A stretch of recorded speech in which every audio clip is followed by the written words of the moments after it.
The first song that McCartney wrote for A Hard Day's Night was a beautiful romantic song called And I Love Her. Lennon called it Paul's first Yesterday. And I agree with Lennon. It was an example of Paul's romantic writing that he would have throughout his entire career. What's also interesting about this song is it has a very classical feel to it, not just because of George Harrison's classical Ramirez guitar. It has to do with the chord patterns and the ambiguity between minor and major keys. It feels very medieval, very modal, very much like a Schumann song, and yet jazzy at the same time, because we start with these great chords. It kind of feels like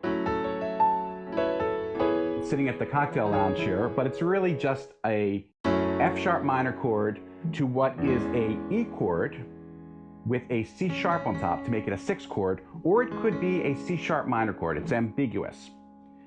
George Harrison contributes this pattern over top. That's what George contributes.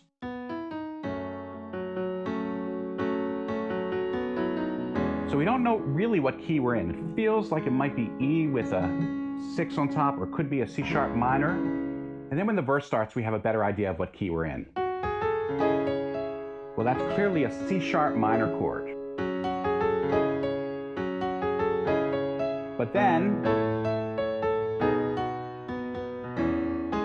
that is an E chord. For the instrumental section, Paul jumps up what seems like a lot, but it's really only a half step.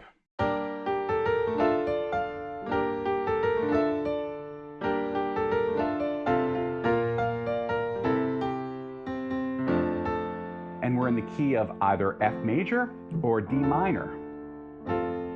At the very end of the song, Paul uses one other technique straight out of medieval classical music, the Picardy third. That's where you take a minor chord and you raise up the third to make it a major chord. And this is how he ends the song.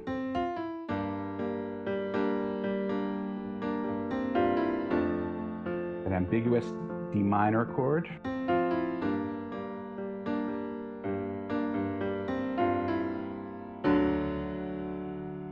Such a lovely ending to a beautiful, beautiful song of Paul's, an example of how he would be able to write these very sophisticated chord changes, but with a very hummable, very singable melody over top.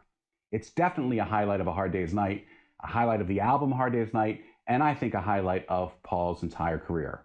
And I love her.